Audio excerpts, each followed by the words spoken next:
Welcome, Sandra. Thank you so much. My name is Sandra Azocar, and I'm extremely proud and humbled to be here.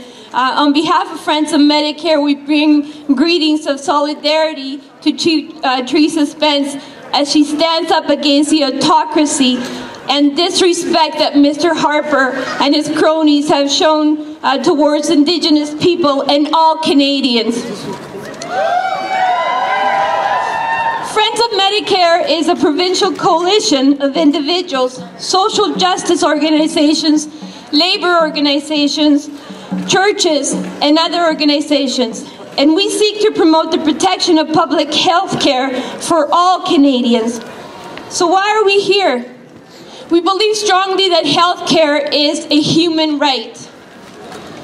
Bill C-45 and the litany of significant changes that these bills are making, not only to First Nation governance, but also to the environment and the land and the water, will seriously affect the health of Indigenous populations and Canadians, as some of our brothers have mentioned before. This bill will allow lands to be sold to private corporations, facilitating resource development through reserve lands such as the Northern Gateway Pipeline. We will be seeing that affecting the protection of thousands of waterways in Canada, many of which cross through First Nations lands. This will affect the safe water supplies on reserves. It will seriously affect the healthy access to healthy and affordable food in remote areas in Canada.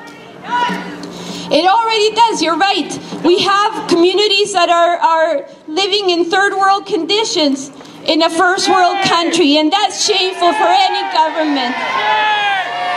No, I don't think Mr. Harper got the memo that the treaty rights, that the government does not give treaty rights to anyone, that Indigenous people reserve them when they sign treaties in a government-to-government relationship. He didn't get the memo that before you make any significant changes, you need to consult, that your majority government is only 40% of those people that bother to come out and vote, that you don't represent all of Canadian values when you impose things on our Indigenous population. I think he got the memo that health care is something that we all Canadians deserve. I hope this time, though, that he does get the memo that people will idle no more, that they will not be silenced anymore into thinking that he can get away with all of this.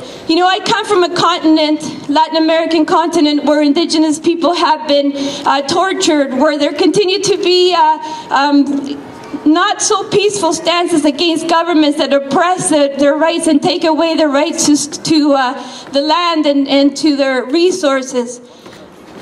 There are ways of making a change, though. You know, we see in Bolivia, people are taking back the resources. They're nationalizing what's theirs to begin with.